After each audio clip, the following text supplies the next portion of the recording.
انتہائی واجب القدر واجب الاحترام دوستوں بزرگوں عزیز نوجوان ساتھیوں، قرب سماعت فرمانے والی میری باپردہ باعزت باوقار اسلامی ماؤں اور بہنوں،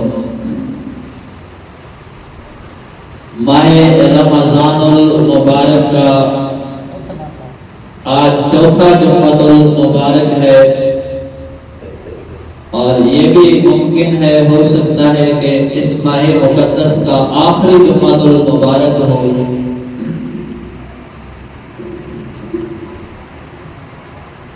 اگر تو ہمارے نصیب میں اللہ نے لکھا تو اگلا جمعہ انشاءاللہ دیکھیں گے، نہیں تو پھر اگلے جمعے والے دن عید الفطر ہوگی۔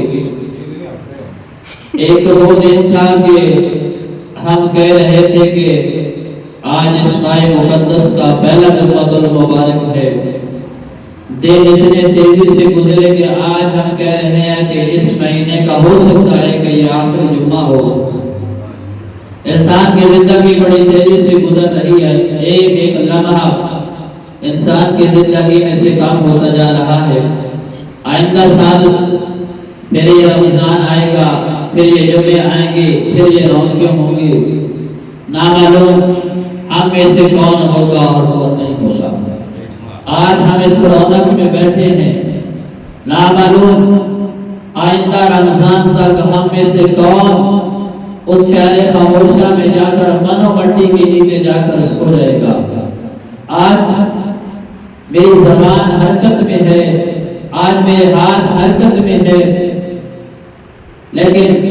یہ ایک لمحہ لگتا ہے، ایک گھڑی آتی ہے، چند لمحے پہلے ایک چلتا پھرتا انسان ہوتا ہے، اور چند لمحے گزرنے کے بعد وہی انسان میت کی صورت میں تبدیل ہو چکا ہوتا ہے۔ سینکڑوں کی تعداد میں لوگ کلمہ شہادت کہنے والے ہوتے ہیں، لیکن یہ اکیلا شخص خاموش ہوتا ہے، اس کی دنیا کا سفر ختم ہو چکا ہوتا ہے، اور وہ بندہ جو اپنے کپڑوں کو ہاتھ تک نہیں لگانے دیتا، کل وہ مٹی کے نیچے سویا ہوتا ہے،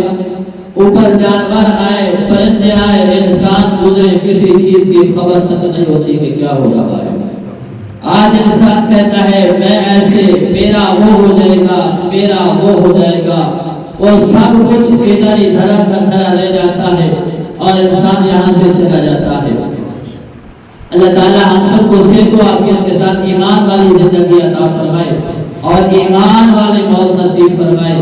اللہ تعالیٰ ہمیں نزا کے وقت کلمہ حق نصیب فرمائے۔ اللہ تعالیٰ ہمیں اس دنیا میں اس حال میں رخصت کرے کہ ہم پر اللہ اور اللہ کا رسول دونوں راضی ہو،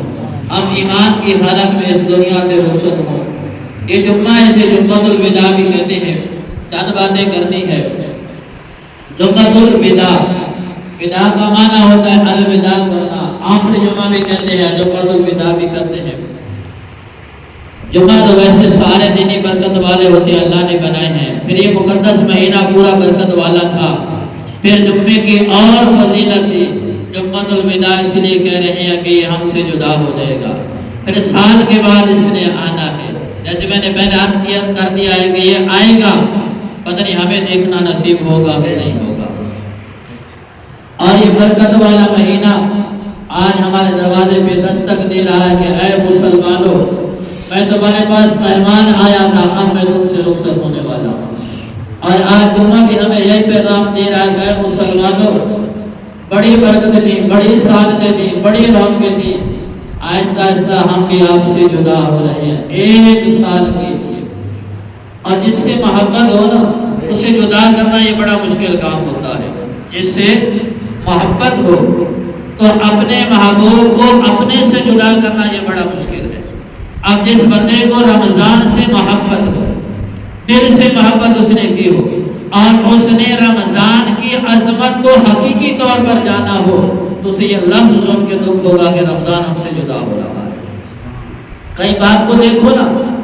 وہ اپنے بیٹے کو رخصت کر رہا ہو، اس وقت اس کی کیفیت کیا ہوتی ہے، اس کی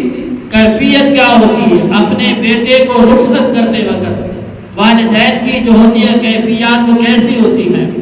اور وہ باپ، اللہ نہ کرے جس کا 9 سالہ بیٹا اس دنیا سے چلا جائے، تو اس کو رخصت کرتے وقت اس باپ کی کیفیت کیا ہوتی ہے؟ ایک تو وہ رخصت کر رہا ہے جس کو پتا ہے کہ میرے بیٹے نے سال بعد 6 مہینے بعد واپس آ جانا ہے، اسی کی واپسی کی امید ہوتی ہے۔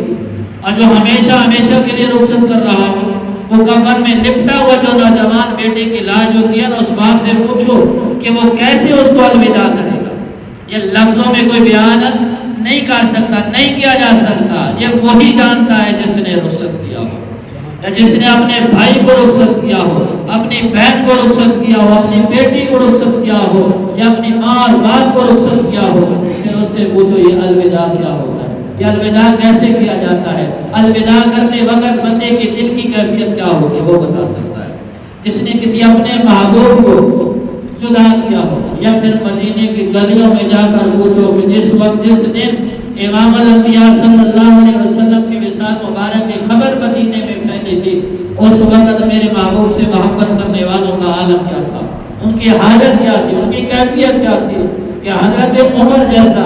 ایک بہادر آدمی بھی تلوار لے کر کھڑے ہو گئے کہ اگر آج مجھے کسی نے کہا کہ امام الانبیاء صلی اللہ علیہ وسلم کا وصال ہو گیا، میں اس کی گردن تن سے جدا کر کے رکھ دوں،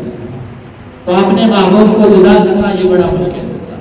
اور پھر رمضان اللہ کی طرف سے اتنا بڑا انعام تھا، اتنا بڑا انعام تھا، اتنا بڑا انعام تھا، اتنی بڑی نعمت تھی کہ ہم جتنا اللہ تعالیٰ کا شکر ادا کریں کم تھے۔ اللہ نے اس کا نام ہی رمضان رکھا ہے۔ رمضان رم سے اس کا معنی جلانا ہے، جو ہمارے گناہوں کو جلانے کے لیے آیا تھا۔ جب ہم روزہ رکھتے ہیں، پیاس لگتی ہے تو اس سے آگ جلتی ہے، جتنی زیادہ پیاس کی شدت ہوتی ہے اتنا اس آگ کی شدت بھی زیادہ ہوتی ہے۔ ادھر پیاس کی شدت ہے، ادھر آگ کی شدت ہے۔ ادھر جب پیاس کی شدت ہوتی ہے تو ہماری نیکیاں بڑھ رہی ہیں، اور جب آگ میں شدت ہے تو ہمارے گناہوں کو ختم کر رہی ہے، گناہوں کو ختم کر رہی ہے۔ اور خوش نصیب ہے وہ بندہ جب اس رمضان کو الوداع کرے گا، ساتھ ساتھ اپنے گناہوں کو بھی الوداع کرے گا، ساتھ ساتھ اپنے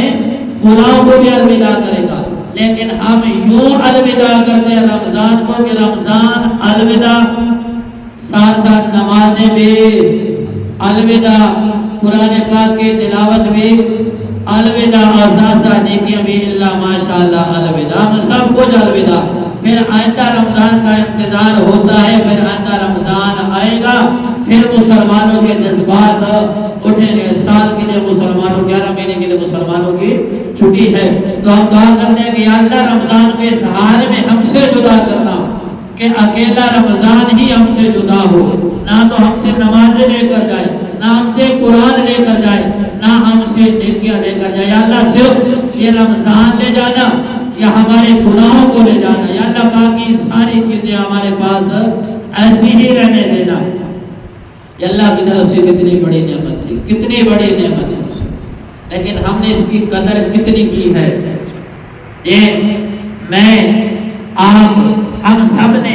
اس پہ غور و فکر کرنی ہے کہ میرے پاس یہ مہینہ آیا تھا، ابھی اس کے 7 دن باقی ہیں یا 6 دن باقی ہیں، اب یہ 23-24 دن جو گزرے ہیں ان میں نے کیا کھویا ہے، کیا پایا ہے، اور کون سی کمیاں کوتاہیاں رہ گئی ہیں، تاکہ آئندہ جو آنے والے 6 یا 5 دن 6 دن 7 دن باقی رہ گئے ہیں، تاکہ میں ان کمیوں اور کوتاہیوں کو پورا کر دوں۔ دیکھیں نا، صبح بھی میں نے حدیث سنائی ہے، اللہ کے دربار سے مانگنے میں دیر ہے، اس کے عطا کرنے میں کوئی دیر نہیں ہے۔ پھر آپ تعالیٰ نا مہلت دیتے ہیں۔ اب ایک بندہ گناہ کرتا ہے صبح سے شب دوپہر تک، صبح گناہ کیا، نماز پڑھی، پھر گناہ ہو گیا، رب تعالیٰ فرمایا کوئی بات نہیں، آجا زور کا وقت ہے، آجا زور پڑھنا، یہ درمیان والا جو وقت ہے میں معافی دے دوں گا۔ پھر زور سے عصر، عصر سے مغرب، مغرب سے عشاء، عشاء سے پھر فجر، پھر ایک ہفتہ گزرتا ہے، ہفتے بعد جمعہ آ جاتا ہے، رب تعالیٰ فرماتے ہیں میرے بندے آجا، اب ہی آجا، جو ہفتے کی معافی تلافی ہے وہ میں کر دوں گا۔ ہفتے بعد جمعہ آ گیا، اب بھی آجا، سچے دل سے مانگ لے، پچھلے گناہوں کو میں معاف کر دوں گا۔ بندہ پھر غفلت میں پڑا رہتا ہے، پھر 11 مہینے گزر جاتے ہیں، 11 مہینوں کے بعد پھر رمضان آتا ہے، پھر میرا رب فرماتا ہے کہ میرے بندے اب آجا، اب تیرے گناہوں کو میں سال کے گناہ، بلکہ سال نے پچھلے سارے گناہوں کو معاف کر دوں گا۔ اب میں نے شیطان کو بھی بند کر دیا ہے، تجھے وہ بہکاتا تھا، راستے سے بھٹکاتا تھا، اب اس کو بھی میں نے بند کر دیا ہے۔ اب اے میرے بندے تو ہے یا میں رب رحمان ہوں، بس بیچ میں سے میں نے سارے فاصلے مٹا دیے ہیں، اب درمیان میں کوئی فاصلہ نہیں، کوئی پردہ نہیں ہے۔ اے میرے بندے اب میرا اور تیرا ڈائریکٹ رابطہ ہے، تو روزہ رکھے گا، افطاری کرے گا، افطاری کا وقت ہوگا، میں سارے پردے ختم کر دوں گا۔ یہ حضور کا فرمان ہے کہ اللہ تعالیٰ نے موسیٰ علیہ السلام نے عرض کی تھی نا، یا اللہ مجھ سے وہ خوش نصیب ہوگا بڑا کہ میں تیرے سے ہم کلام ہوتا ہوں، تو اللہ تعالیٰ نے فرمایا کہ اے میرے کلیم تو بڑا خوش نصیب ہے، تو میرے سے ہم کلام ہوتا ہے، لیکن آخر زمان نبی صلی اللہ علیہ وسلم کا امتی جب روزہ رکھے گا، شام کو افطاری کا وقت ہوگا اور وہ میرے سے ہم کلام ہوگا، جب تو ہم کلام ہوگا، درمیان میں 70,000 پردے ہوتے ہیں، 70,000 درمیان میں پردے ہوتے ہیں، لیکن آخر زمان نبی صلی اللہ علیہ وسلم کا امتی جب افطاری کے وقت مجھ سے ہم کلام ہوگا، درمیان میں کوئی پردہ نہیں ہوگا، درمیان میں کوئی پردہ نہیں ہوگا، وہ مانگتا جائے گا میں عطا کرتا جاؤں گا، وہ مانگتا جائے گا میں عطا کرتا جاؤں گا۔ اب کتنی بڑی نعمت ہے، اس سے بڑھ کر جو بادشاہوں کا بادشاہ ہے، جس دنیا کا خالق ہے، وہ رب فرما رہا ہے، وہ رب فرما رہا ہے اس امت کی فضیلت کہ یہ افطاری کے وقت مانگے گا، اس کے مانگنے میں دیر ہوگی، میرے عطا کرنے میں کوئی دیر نہیں ہوگی۔ اگر پھر بھی مسلمان غافل ہے تو پھر اللہ ماشاءاللہ اللہ اس کا حافظ ہے، رب تعالیٰ نے کوئی کمی نہیں چھوڑی ہے اپنے بندے کو معاف کرنے میں۔ رب تعالیٰ تو بہانے تلاش کرتے ہیں کہ کسی بہانے میرا بندہ جہنم کی آگ سے بچ جائے، کسی طریقے کل قیامت والے دن ہوگے حدیث ہے کہ ایک بندہ نا، لیکن اللہ تعالیٰ کتنا وہ معاف کیسے کرتا ہے، وہ معاف کیسے کرتا ہے کہ ایک بندہ وہ جہنمی ہے، جہنم کا فیصلہ ہو چکا ہے، وہ کہے گا یا اللہ جنت کی خوشبو ہی سکھا دے، اللہ تعالیٰ فرمائے گا نہیں، بار بار اصرار کرے گا، اللہ تعالیٰ فرمائے گا چلے اسے سکھا، وہ کہے گا یا اللہ جنت کے قریب لے جائے گا، اللہ تعالیٰ فرمائے گا تیرے لیے جہنم کا فیصلہ ہو چکا، یا اللہ میں تیرا فیصلہ مانتا ہوں، میں جنت کے قریب سے دکھا دے یا اللہ، اللہ تعالیٰ اس کو قریب لے جائیں گے، اور جب وہ قریب پہنچ جائے گا تو یا اللہ اندر جانے دے، اللہ تعالیٰ فرمائے گا تیرے لیے جہنم کا فیصلہ ہو چکا، کہے گا یا اللہ ایک قدم صرف رکھنے دے اندر بس، اللہ تعالیٰ فرشتوں کو فرمائے گا کہ چلو اسے ایک قدم رکھنے دو، جب ایک قدم رکھے گا نا کہے گا یا اللہ ایک رکھ لیا ہے، اب دوسرا بھی رکھنے دے ایک بار، اللہ تعالیٰ بار بار اصرار کرے گا، اللہ تعالیٰ فرمائے گا چل رکھ لے، آج 2 قدم رکھے گا نا یا اللہ تو نے وعدہ کیا تھا کہ جو ایک بار جنت میں چلا جائے گا نا میں دوبارہ واپس نہیں آؤں گا، جو ایک بار جنت میں چلا جائے گا اسے کبھی واپس نہیں نکالوں گا، یا اللہ تیرے وعدے کے مطابق میں ایک بار جنت میں آ چکا ہوں۔ کیا آپ کو پتہ نہیں تھا؟ کیا آپ کو پتہ نہیں تھا؟ ان اللہ علیم بذات الصدور، ذات ہے وہ تو دلوں کے رازوں کو بھی جانتا ہے، اس کے بخشش کے بہانے ہیں، وہ کسی نہ کسی طریقے وہ اللہ تعالیٰ اس کو بخشنا چاہتا ہے۔ اگر کوئی مجھ سے پوچھے نا تو ہم تو فتویٰ فری میں دیتے نا فلاں جنتی ہے فلاں جہنمی ہے، بھائی جنت اور جہنم اس لیے اللہ تعالیٰ نے اپنے قبضے میں رکھی ہے، کسی کو اختیار نہیں دیا ہے، رزق اللہ نے اپنے سے میں لیا ہے، کسی کے اختیار میں نہیں رکھا ہے، زندگی اور موت اللہ تعالیٰ نے اپنے قبضے میں رکھی ہے، کسی کو اختیار نہیں دیا ہے۔ اب وہ بڑی رحیم ذات ہے، بڑی رحیم ذات، میں نے کئی مرتبہ کہا آپ قرآن پڑھو، اللہ تعالیٰ ڈراتا ہے بندے کو، ڈراتا ہے، میرا عذاب اتنا سخت ہے، خدا کی قسم اگر اللہ کے عذاب کو آپ پڑھے قرآن کے اندر آپ کے رونگٹے کھڑے ہو جائیں کہ یہ کچھ میرے ساتھ ہوگا، بندہ حیران ہو جاتا ہے۔ لیکن جتنا آپ سارا قرآن پڑھ لیں، آپ جتنے اللہ تعالیٰ اپنے عذابوں کا ذکر کرے گا نا آخر میں اللہ تعالیٰ اپنی صفت رحیمی کا ذکر کرے گا، اے میرے بندے میں بڑا غفور رحیم ہوں، میں تاکہ مسلمان تو مسلمان ہے، جب کافروں کے حالات کو اللہ نے بیان کیا، کافروں کے کہ تمہارے ساتھ ایسے ہوگا ایسے ہوگا ایسے ہوگا، اپنے سارے عذابوں کا ذکر کرنے کے بعد آخر میں اللہ نے فرمایا اے میرے بندوں میں بڑا رحیم ہوں، میں بڑا کریم ہوں، میں غفور رحیم ہوں، میں مہربان ہوں۔ اللہ نے قرآن کی ابتدا بھی سے کی، الحمدللہ رب العالمین، تمام تعریفیں اس رب العالمین کے لیے ہیں، الرحمن الرحیم، جو رحمان ہے رحیم ہے۔ اللہ کی جتنی صفات ہیں وہ جبار بھی ہے، غفار بھی ہے، قہار بھی ہے، اللہ نے کسی صفت کا ذکر نہیں کیا، اللہ نے اپنی رحمت والی صفت کا ذکر کیا۔ سب سے پہلے قرآن کی ابتدا بھی اپنی رحمت سے کی ہے، اے میرے بندوں میں بڑا رحیم ہوں، میں بڑا رحمان ہوں۔ پھر آگے اب دیکھیں نا پورا قرآن جو ہے سورۃ فاتحہ کی تفسیر ہے، سورۃ فاتحہ متن ہے، پورا قرآن اس کی تفسیر ہے۔ ہر جگہ پہ اللہ نے میں بڑا رحیم ہوں، میں بڑا کریم ہوں۔ اللہ کو کس چیز کی ضرورت ہے؟ ہماری کسی شے کی وہ ضرورت، وہ تو کائنات کا خالق ہے، لیکن اپنے بندوں سے محبت ہے۔ اپنے بندوں کو آگ میں جلتا ہوا وہ نہیں دیکھ سکتا، وہ نہیں دیکھنا چاہتا کہ میرا بندہ جہنم میں جلے۔ ہر ایک اللہ نے سبب ہمارے لیے پیدا فرمایا کہ کوئی نہ کوئی سبب اختیار کر کے میرا بندہ جہنم کی آگ سے بچ جائے، میرا بندہ موت کی سختی سے بچ جائے۔ آخری حدیث پھر دوسرا موضوع انشاءاللہ اللہ کے نبی نے اپنے آخری وقت میں فرمایا تھا، جب اللہ کے نبی نے فرمایا تھا نا کہ موت کی سختی یہ بڑی سخت ہوتی ہے، اللہ کے نبی پسینے میں شراب ہو جاتے ہیں، اور اللہ تعالیٰ اللہ کے نبی نے فرمایا تھا کہ اللہ جتنی سختی دینا مجھے دے دے، لیکن میری امت کو یہ سختی نہ دینا۔ یہ موت کے وقت جو تکلیف ہے یا اللہ جتنی تکلیف دینی ہے مجھے دے دے، لیکن میری امت کو اس تکلیف میں مبتلا نہ کرنا، میری امت کو اس تکلیف میں مبتلا نہ کرنا۔ تو اللہ تعالیٰ نے نماز اور نماز کے بعد آیت الکرسی پڑھنے کا حکم دیا ہے۔ تو فرض نماز پڑھتا ہے اور اس کے بعد ایک مرتبہ آیت الکرسی پڑھتا ہے، اس کے اور جنت کے درمیان فاصلہ صرف موت کا، اور موت بھی ایسے آئے گی کہ اس کو پتہ ہی نہیں چلے گا، موت ایسے آئے گی کہ اس کو پتہ ہی